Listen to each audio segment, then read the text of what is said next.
প্রিয় ভাইয়েরা, আজকে আসলে একটু ভিন্ন রকম বিষয়ের জন্য আপনাদেরকে আহ্বান জানিয়েছি। এটা মূলত আমাদের যে একটা অ্যাচিভমেন্ট সেটা প্রচার, তার পাশাপাশি মানুষজনকে একটু সচেতন করা যে কত ধরনের প্রতারণা এই বাংলাদেশের অনলাইন জগতে ঘটছে, তার একটা নমুনা, ছোট্ট একটা নমুনা আজকে আমরা তুলে ধরবো। সেটা হচ্ছে আজকে আমরা 3 জনকে আটক করেছি। এরা হচ্ছে জাল ভিসা প্রদানকারী চক্রের একটা সদস্য। এটা একটা বড় নেটওয়ার্ক। এই নেটওয়ার্কের সামান্য অংশই আমরা ধরতে পেরেছি। তা আজকে আমরা এই তাজহাট থানার কলেজপাড়া এলাকায়, কারমাইকেল কলেজ সংলগ্ন এলাকায় একটা অভিযান করি এবং সেই অভিযানে আমরা 3 জনকে আটক করি। 3 জন আটক করি এবং আটকের পাশাপাশি তাদের কাছ থেকে বিপুল পরিমাণ ডকুমেন্ট আমরা পাই। সেই ডকুমেন্টের মধ্যে আছে 10টা বাংলাদেশি পাসপোর্ট, জেনুইন পাসপোর্ট, যেটা আমরা 2-1 জনের সাথে কথা বলে নিশ্চিত হয়েছি। আর তার পাশাপাশি আছে অস্ট্রেলিয়ান পাসপোর্ট, এটা আসলে জেনুইন না, এটা ফেক। আর বাংলাদেশি পাসপোর্ট যেগুলো আছে সেই পাসপোর্টগুলোর প্রত্যেকটাতেই অস্ট্রেলিয়ান ভিসা পেস্টিং করে লাগানো আছে। আসলে এখানে এরা একটা ভিসা জালিয়াত চক্র। এরা কাজটা করে কি, এরা হচ্ছে অনলাইনে, বিশেষ করে ফেসবুকে অস্ট্রেলিয়ান একটা কোম্পানির নামে একটা পেজ খুলে এরা বিজ্ঞাপন দেয় যে অফার লেটার দেওয়া হবে বা কাজের সুযোগ দেওয়া হবে।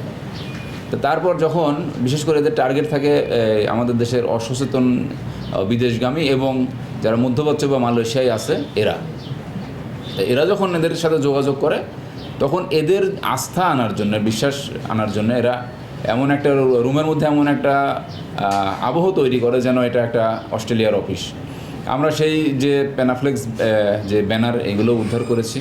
উদ্ধার করার পরে দেখতে পেলাম যে সেখানে অস্ট্রেলিয়ান একটা কোম্পানি আছে, কোস্টা গ্রুপ, সেই কোস্টা গ্রুপের লোগো ব্যবহার করে তারা পিছনে লাগায়। আর এই যে টেবিলের সামনে এখানে এই কোস্টা গ্রুপের ডিরেক্টর, অ্যাডমিন, এরকম নেম প্লেট বা যে টেবিল নেম প্লেট যেগুলো থাকে সেইগুলো লাগায়। তা এইভাবে এরা মানুষের আস্থা বিশ্বাস অর্জন করে। অর্জন করার পরে যখন মানুষজনদের সাথে যোগাযোগ করে, তাদের পাসপোর্টটা নিয়ে এই পাসপোর্টে এই ভিসাটা পেস্টিং করে, তারপর হাতে যখন ডেলিভারি দেওয়ার সময় তাদের কাছ থেকে এই টাকাটা নেয়। তারপর এদেরকে ভিসার বিভিন্ন প্রসেসিংয়ের যে কাগজপত্র সেগুলোও দেওয়া হয়, এমনকি বিমানের টিকিট পর্যন্ত দেওয়া হয়। কিন্তু শুরু থেকে শেষ পর্যন্ত প্রত্যেকটা জিনিসই জাল। এদের ভিতরে আসলে অথেন্টিসিটির বা জেনুইন কোনো জিনিসই নাই। শুধুমাত্র যে তাদের যে এটা নেওয়া হচ্ছে, পাসপোর্টটা নেওয়া হচ্ছে, এই পাসপোর্টটা হচ্ছে জেনুইন।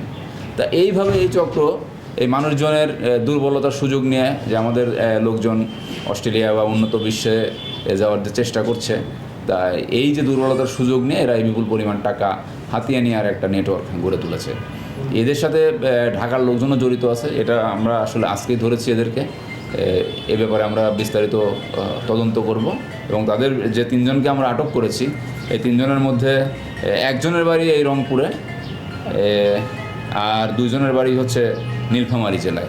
তা বিস্তারিত আপনাদের এই বিষয়ের মধ্যে আমাদের প্রেস ব্রিফিং আছে, এটা যে ব্রিফিং লিখিত দেওয়া হচ্ছে এটার মধ্যে দেওয়া আছে। আর আমরা উদ্ধার করেছি হচ্ছে 10টা বাংলাদেশি পাসপোর্ট, 2টা অস্ট্রেলিয়ান পাসপোর্ট, আর ল্যাপটপ একটা, 4টা মোবাইল, টেলিফোন, ভুয়া অফার লেটার, ভিসা ডকুমেন্ট, অর্থ আদায়ের ভুয়া রসিদ, ভুয়া বিমান টিকিট, এরকম 30 সেট কাগজপত্র আমরা উদ্ধার করেছি।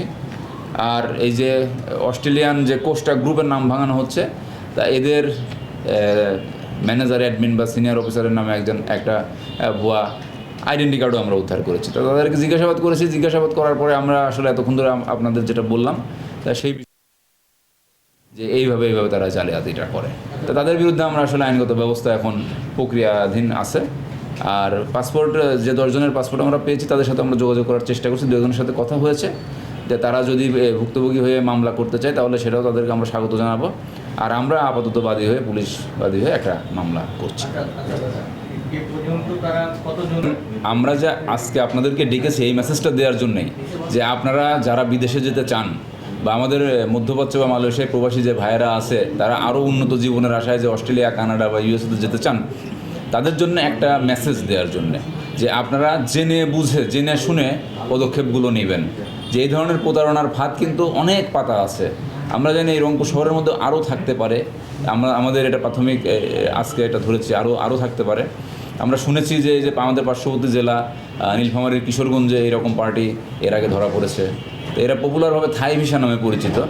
তা আমরা আজকের এই আপনাদের মাধ্যমে সবাইকে একটু এই মেসেজটাই দিতে চাই যে বিদেশ যাওয়ার জন্য যদি আপনারা একটা সিদ্ধান্ত নেন তাহলে অবশ্যই জেনে বুঝে একটা রিলায়েবল এজেন্সির মাধ্যমে যোগাযোগ করার চেষ্টা করুন। এবং সেটি বৈধ